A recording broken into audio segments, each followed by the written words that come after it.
If I was looking to double my viewership on Twitch, here are 5 things I would do right now.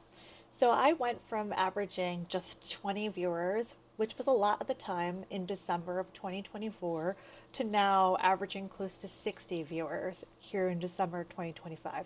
So just in a year. And people have taken notice, and I get so many amazing DMs and messages like this saying that my journey has been inspiring and they want to know, what did I do? Like, what advice would I give to grow, right? One, have a real schedule. Listen, I'm a part time streamer.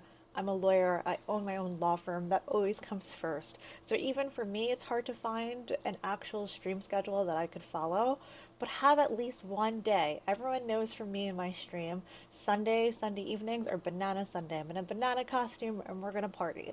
And people know to look for me then. Step number 2 is to put your community first. What do I mean by this? So if you're playing particularly multiplayer games, I see this a lot. You're playing COD, you're playing Fortnite, maybe Palia, and you're only playing with your friends and not inviting community members to join, that could be a bit of a red flag. Here's what I mean. Every night, maybe you just want to decompress with your homies and play some games, and that's your time, and I get that. But if it just feels like when I enter your stream, it's an inside joke, I can't follow along, people are too loud on the mic, it's so loud, like I just, it could be very overwhelming, especially as a new viewer, to understand the lay of the land of what's going on in your stream. So you got to think about the community first. Is the VC too loud? Are you just playing with the same people over and over again where new people wouldn't understand what's going on? There's too many inside jokes. Can you open that up to the community members? People really are wanting to get involved and make new friends and jump in for some games. So even if it's not every night, can you do like once a month or, quarterly, where you have a day dedicated to the community and you expose the stream to new friends? I mean, that's a great way to open up your stream. Number 3, encourage lurkers to participate. And this is kind of a big one, particularly with the changes that have happened in Twitch.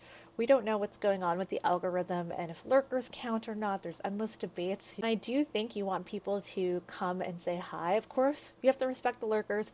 Never call out the lurkers, never call them out by name. Don't do that. That's not what I'm saying to do. But you want to like kindly encourage them to participate. Whether you have a daily Discord check-in, I have one of those, and I'm one of the few streamers who will thank everyone who checks in the next morning on Discord. So that's something that people are really excited to be a part of, or maybe they're gathering like a daily acorn or whatever is on brand for your theme. And if they collect so many acorns, they could be eligible for a prize, or you do giveaways. It has to be within what you could afford, of course, but those are easy ways to get people involved. Number 4, actively networking. I know we just want to stream and decompress. This is our time to enjoy ourselves after a long day of work, and where you're going to find the time to network. It's so hard. I'm of the mindset that we should spend more time networking than actually streaming if you're really serious about growing.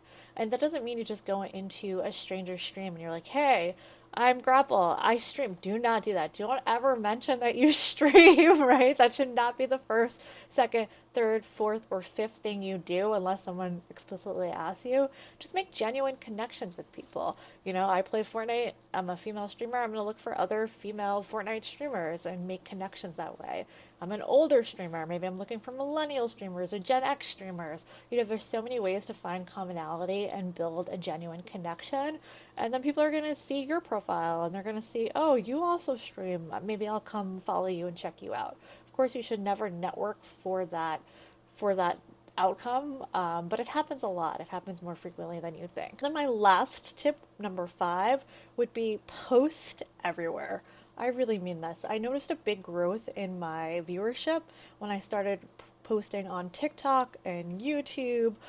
I post on Twitter, like hit up all the socials. There's Instagram, Facebook, like put clips out there everywhere. I know some people are nervous if you have a full-time job, or maybe your hometown friends are going to see that you stream and that's so cringe. And believe me, it's cringe until it's not. I've noticed people come from TikTok and will watch my streams on Twitch, and that's how they found me. Same thing with Twitter. Those have been really helpful tools for me to grow out my Twitch. I'm literally using other platforms to grow out my Twitch. So those are the 5 steps I would say. Having a real schedule, putting your community first, encouraging lurkers to participate, actively networking, and posting everywhere.